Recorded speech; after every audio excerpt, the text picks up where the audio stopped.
नमस्कार, India news में आपका स्वागत है। मैं हूं मैत्री त्रिपाठी और हम आपके लिए लाए हैं तूफानी रफ्तार से 100 बड़ी खबरें। और आपके साथ मैं हूं रचना। चलिए खबरों की शुरुआत करेंगे। सबसे पहले बात चुनाव आयोग की। चुनाव आयोग की सख्ती के बावजूद यूपी बीजेपी के प्रभारी और नरेंद्र मोदी के करीबी अमित शाह ने फिर से विवादित बयान दिया है। अमित शाह आजमगढ़ को आतंक का ठिकाना बता दिया और जिसके बाद बवाल मच गया। आपको मालूम है कहाँ से लोग गए थे? मालूम है? आजमगढ़ से गए थे। वहाँ जाकर देश भर में बॉम्ब धमाके। अमित शाह यही नहीं रुके। आजमगढ़ की रैली में उन्होंने कहा कि आजमगढ़ को आतंकवाद का अड्डा बनाने के लिए समाजवादी पार्टी की सरकार जिम्मेदार है। जिसने ये वीरों की भूमि आजमगढ़ को आतंकवाद का अड्डा बना दिया। अमित शाह के विवादित बयान पर सियासत गर्मा गई है। यूपी के सीएम अखिलेश यादव ने कहा कि अमित शाह जब से बीजेपी के यूपी प्रभारी बने हैं तब से प्रदेश का माहौल खराब करने में जुटे हुए हैं। इनके ऊपर चुनाव आयोग को कड़ी कार्रवाई करनी चाहिए। तो प्रदेश में कैसे समाज में बंटवारा हो जाए, धर्मों में कैसे भेदभाव शुरू हो जाए या कैसे खाई पैदा हो, उस पर काम कर रहे हैं। उनके ऊपर सख्ती से कार्रवाई हो, और कार्रवाई इसलिए भी हो कि उत्तर प्रदेश का माहौल ही खराब करना चाहते हैं। कांग्रेस ने अमित शाह के विवादित बयान पर ऐतराज जताया है। कांग्रेस प्रवक्ता राशिद अल्वी ने कहा है कि चुनाव आयोग को फिर से अमित शाह पर बैन लगा देना चाहिए।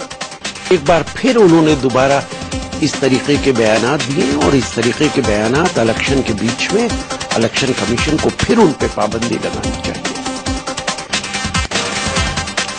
बीजेपी नेता सुब्रमण्यम स्वामी अमित शाह के बचाव में उतर आए हैं। उन्होंने आजमगढ़ पर दिए गए अमित शाह के विवादित बयान को सही ठहराया।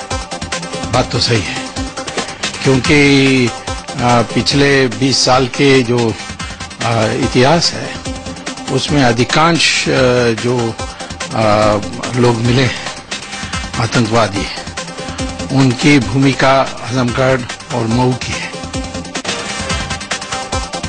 मुस्लिम धर्मगुरु मौलाना खालिद रशीद फिरंगी महली ने अमित शाह पर निशाना साधते हुए कहा है कि वो कम्युनल पॉलिटिक्स कर रहे हैं। चुनाव आयोग को इस मामले को गंभीरता से लेना चाहिए। ये लोग कम्युनल पॉलिटिक्स की तरफ फिर से लौट रहे हैं, तो हम ये समझते हैं कि जो अमित शाह का ये बयान है इसको इलेक्शन कमीशन को काफी सीरियसली लेना चाहिए। बीजेपी के महासचिव अमित शाह ने मुलायम सिंह पर भी जमकर निशाना साधा। शाह ने कहा कि मुलायम का पूरा समाजवाद उनके परिवार में सिमट कर रह गया है। मुलायम सिंह का समाजवाद परिवार में सिमट कर रह गया है। उनका पूरा ध्यान परिवार को आगे बढ़ाने में है, उत्तर प्रदेश को आगे बढ़ाने में नहीं है। अमित शाह ने एसपी के साथ साथ बीएसपी को भी लपेटे में लिया। शाह ने कहा कि यूपी में जो बदहाली है उसके लिए इन दोनों की सरकारें ही जिम्मेदार हैं। केंद्रीय मंत्री बेनी प्रसाद वर्मा ने मोदी को लेकर फिर से विवादित बयान दिया है। बेनी ने कहा कि प्रधानमंत्री के पद पर किसी इंसान को बैठना चाहिए, न कि जानवर या राक्षस को। प्रधानमंत्री इंसान होना चाहिए, कोई जानवर या राक्षस नहीं। देश का प्रधानमंत्री इंसान होना चाहिए, कोई जानवर या राक्षस नहीं। बेनी ने मोदी की शिक्षा पर भी सवाल खड़े कर दिए। बेनी ने कहा कि मोदी 18 साल में घर से भाग गए थे। उनकी कहां तक पढ़ाई हुई, वो आरएसएस से दादागिरी सीख कर आए हैं। हमारे घर से भाग गए, उनकी कहाँ पढ़ाई हुई? उनको दादागिरी सिखाई गई है, उसकी ट्रेनिंग है इनकी आरएसएस। दादागिरी से मुल्क नहीं चलेगा, हमें दादा प्रधानमंत्री बनेगा। बेनी प्रसाद वर्मा यही नहीं रुके। उनकी जुबान अपनी पार्टी के नेता जयराम रमेश पर भी फिसल गई। बेनी ने कहा कि जयराम विदेश से पढ़ के आए हैं और एसी में रहते हैं, ऐसे में उन्हें जमीनी हकीकत का पता नहीं है। तक एयर कंडीशन में आराम करें, उनको जमीन का पता नहीं है। वो विदेश से पढ़ के आए हैं, तो दिल्ली में रहें, आराम करें तो अच्छा है। केंद्रीय मंत्री सलमान खुर्शीद ने भी नरेंद्र मोदी पर विवादित बयान दिया है। वाराणसी पहुंचे खुर्शीद ने मोदी की तुलना फिल्म शोले के गब्बर से कर दी। पोस्टर में मोदी जी का चित्र था और लिखा था मोदी आने वाला है। मैं डर गया और मुझे गब्बर सिंह याद आ गया।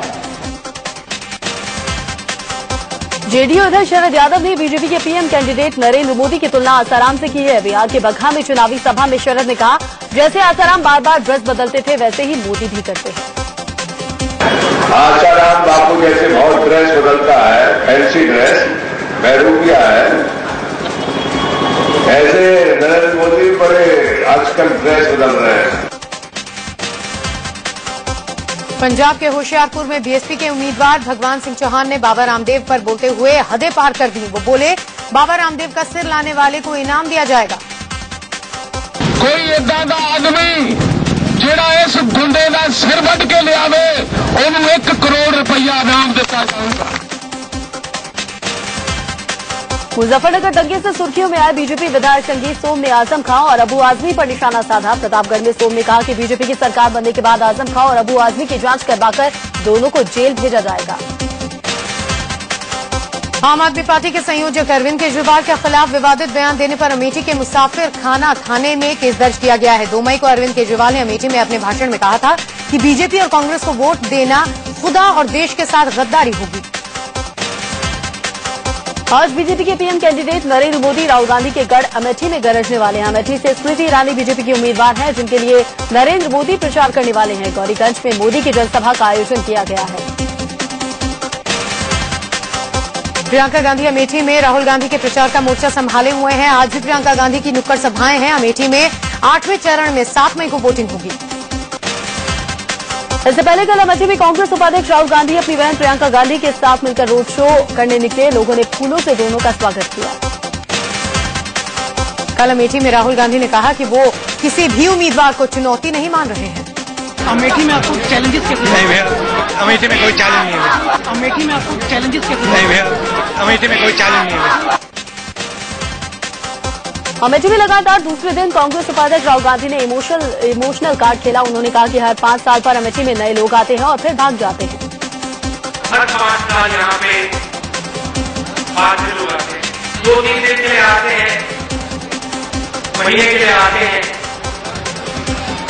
वोट लगाते हैं, चिल्लाते हैं और फिर भाग जाते हैं। जनसभा को संबोधित करते हुए राहुल गांधी ने कहा कि अमेठी से उनका पारिवारिक नाता है। राहुल ने कहा कि यहाँ वो तब से आ रहे हैं जब यहाँ सड़क तक नहीं थी।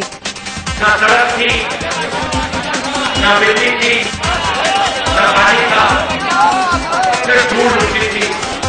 कोई इंडस्ट्री नहीं थी, कोई कॉलेज यूनिवर्सिटी कुछ नहीं थी।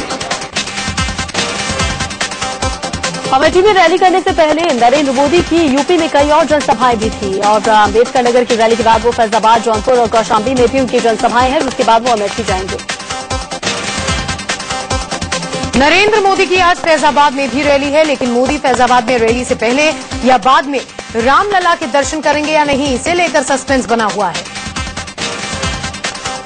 मोदी जहां राहुल गांधी के गढ़ में गरजने वाले हैं, वहीं राहुल गांधी यूपी गोंडा में जनसभा करने वाले हैं। 2 दिन तक अपने संसदीय क्षेत्र अमेठी में वक्त देने के बाद राहुल अब दूसरी जगहों पर जनसभाएं कर रहे हैं।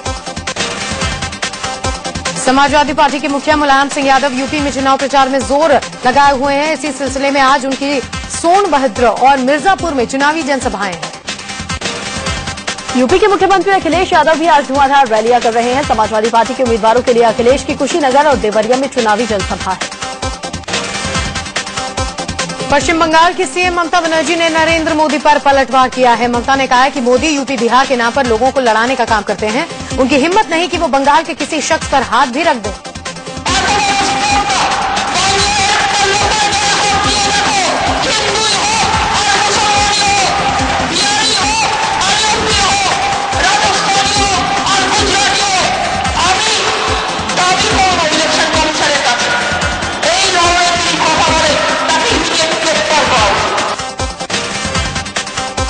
दरअसल कल पश्चिम बंगाल के बांकुड़ा में नरेंद्र मोदी ने ममता बनर्जी पर निशाना साधा था। मोदी ने कहा कि दीदी घुसपैठियों के साथ मिलकर वोट बैंक की राजनीति कर रही हैं।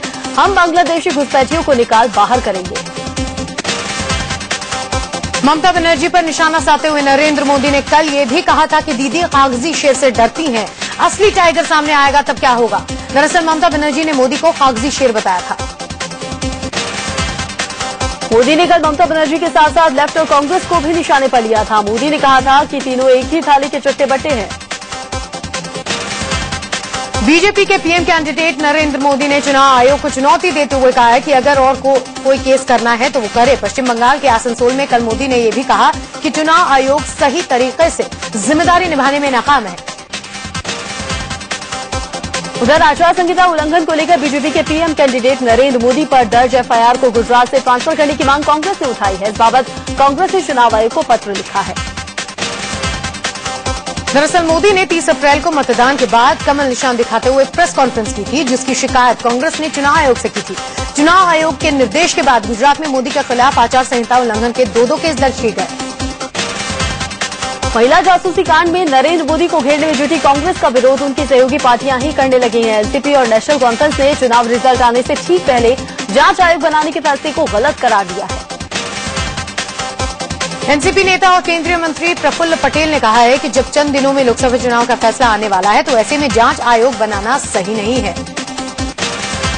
नेशनल कॉन्फ्रेंस के नेता और जम्मू कश्मीर के मुख्यमंत्री उमर अब्दुल्ला ने ट्वीट किया और कहा कि यूपीए 2 के कार्यकाल के आखिरी दिनों में जांच के लिए कमीशन बिठाना गलत है। भले ही सहयोगी दल विरोध कर रहे हैं, लेकिन कांग्रेस जांच आयोग को लेकर अड़ी हुई है। जांच आयोग को लेकर कांग्रेस के सहयोगियों में विरोध के बाद बीजेपी की बातचीत खिल गई। उधर जासूसी कांड में मोदी के साथ घिरे अमित शाह ने कहा कि जाती हुई सरकार को जांच आयोग के बारे में फैसला नहीं लेना चाहिए। कल हिमाचल के कुल्लू में कांग्रेस अध्यक्ष सोनिया गांधी बीजेपी के पीएम कैंडिडेट नरेंद्र मोदी पर जमकर बरसी है। दिल मांगे मोड़ वाले मोदी के बयान पर निशाना साधते हुए सोनिया ने कहा कि मोदी के दिल में सिर्फ कुर्सी की चाह है। सोनिया गांधी बीजेपी पर भी बरसी। कुल्लू की रैली में उन्होंने कहा कि बीजेपी तबाही के रास्ते पर चलने वाली पार्टी है। इसके बाद सोनिया गांधी ने उत्तराखंड के रुड़की में रैली की। सोनिया ने बीजेपी और नरेंद्र मोदी की नीयत पर सवाल उठाए।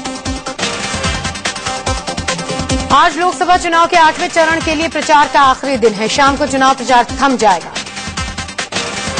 बुधवार को 8वें चरण के चुनाव में आंध्र प्रदेश की 25 लोकसभा सीटों के लिए वोट पड़ेंगे। साथ ही यूपी के 15 और बिहार की 7 संसदीय सीटों के लिए भी 7 मई को मतदान होगा।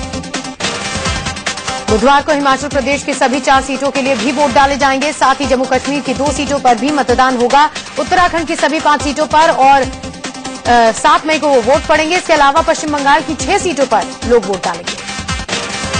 बुधवार को यूपी की कई हाई प्रोफाइल सीटों पर मतदान होगा। इनमें राहुल गांधी की संसदीय सीट अमेठी के अलावा सुल्तानपुर, प्रतापगढ़, कौशाम्बी, फूलपुर, इलाहाबाद, फैजाबाद, अम्बेडकर नगर के नाम शामिल हैं। यूपी के जिन 15 सीटों पर बुधवार को चुनाव होने हैं उनमें बहराइच, कैसरगंज, श्रावस्ती, गोंडा, बस्ती, संत कबीर नगर और भदोही के नाम भी शामिल हैं। 7 मई को बिहार की 7 लोकसभा सीटों पर चुनाव होगा। इनमें शिवहर, सीतामढ़ी, मुजफ्फरपुर, महराजगंज, सारण, हाजीपुर और उजारियापुर के नाम शामिल हैं।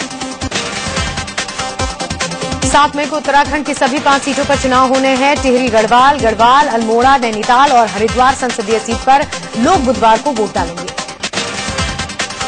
बुधवार को हिमाचल प्रदेश की सभी 4 सीटों पर भी वोट पड़ेंगे। कांगड़ा, मंडी, हमीरपुर और शिमला संसदीय क्षेत्र में लोग 7 मई को मतदान करेंगे। गुजरात के वडोदरा में नरेंद्र मोदी के समर्थकों ने उन्हें प्रधानमंत्री बनाने के लिए मिर्ची हवन किया। बीजेपी के पीएम कैंडिडेट 8 मई को वाराणसी जाने। गुजरात के वडोदरा में नरेंद्र मोदी के समर्थकों ने उन्हें प्रधानमंत्री बनाने के लिए मिर्ची हवन किया। बीजेपी के पीएम कैंडिडेट 8 मई को वाराणसी जाने वाले हैं। मोदी के दौरे को देखते हुए बीजेपी कार्यकर्ताओं ने तैयारी तेज कर दी है। देश की सबसे हाई प्रोफाइल सीट बन चुकी वाराणसी में नाविक समाज ने चुनाव का बहिष्कार करते हुए नोटा बटन दबाने का फैसला लिया। ये लोग अनुसूचित जाति में शामिल नहीं किए जाने से नाराज हैं। यूपी के चंदौली में समाजवादी पार्टी के उम्मीदवार रामकिशन को समर्थकों ने सिक्कों से तौल दिया। रामकिशन को तौलने के लिए 10-10 रुपए के सिक्के भी मंगवाए गए थे।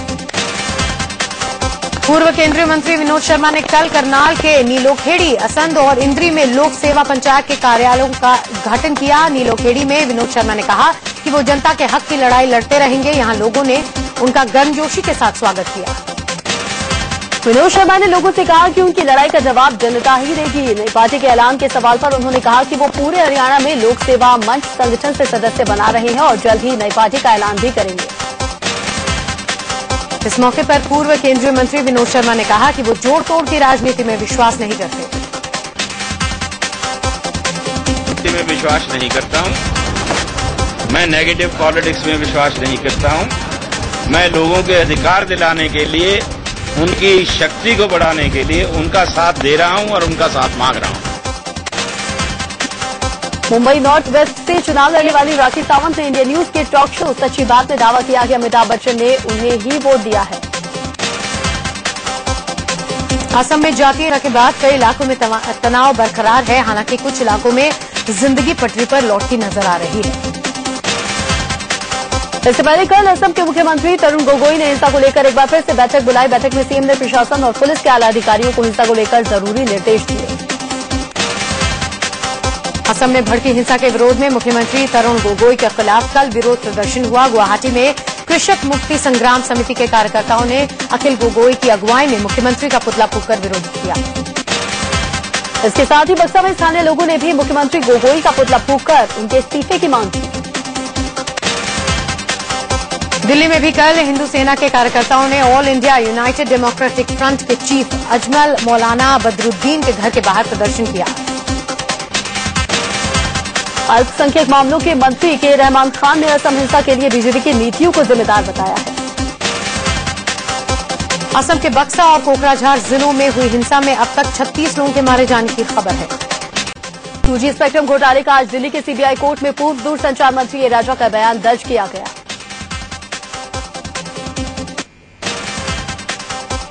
दिल्ली में नर्सरी दाखिले को लेकर आज तस्वीर कुछ साफ हो सकती है। सुप्रीम कोर्ट में इस बाबत आज अहम सुनवाई होगी।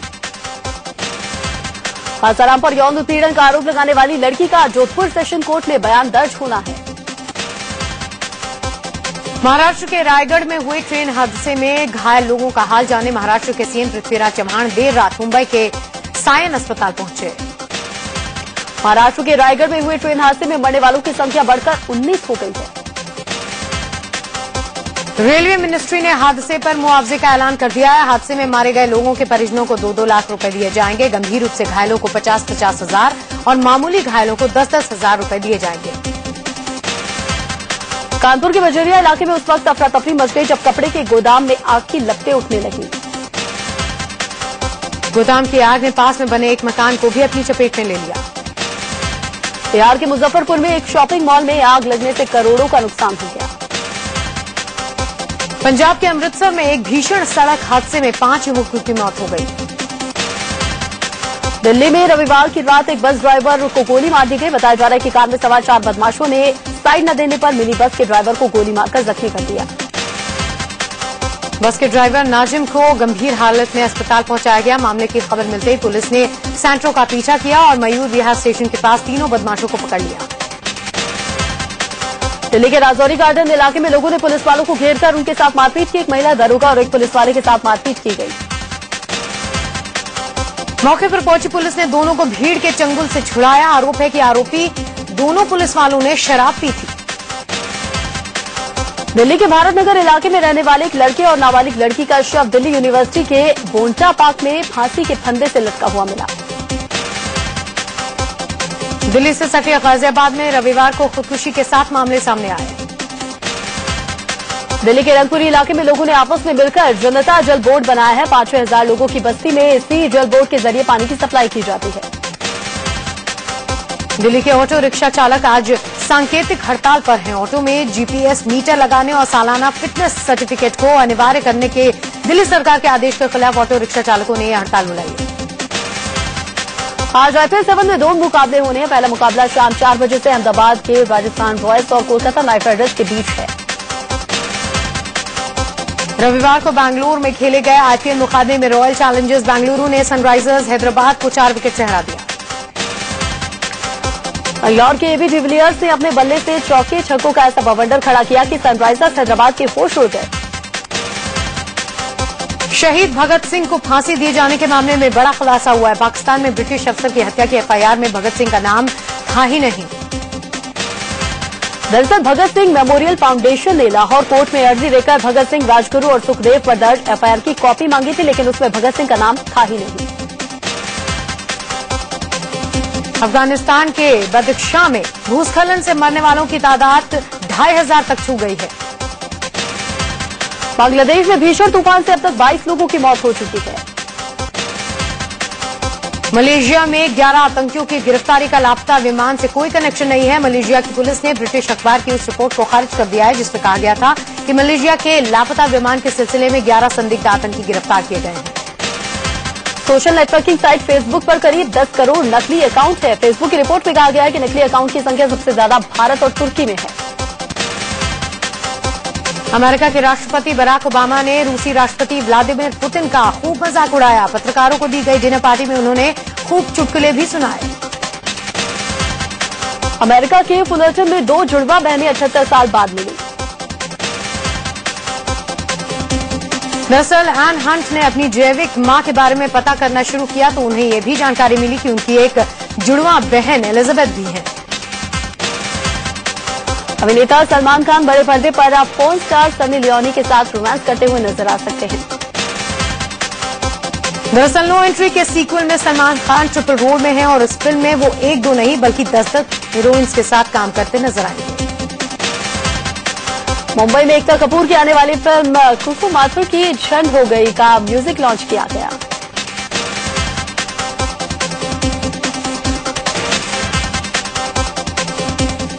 मुंबई में महानायक अमिताभ बच्चन ने अपने मेकअप आर्टिस्ट दीपक सावंत की आने वाली फिल्म लीडर का फर्स्ट लुक लॉन्च किया। और इसी के साथ सुपरफास्ट 100 में इतना ही। बाकी खबरों के अपडेट के लिए आप देखते रहिए इंडिया न्यूज।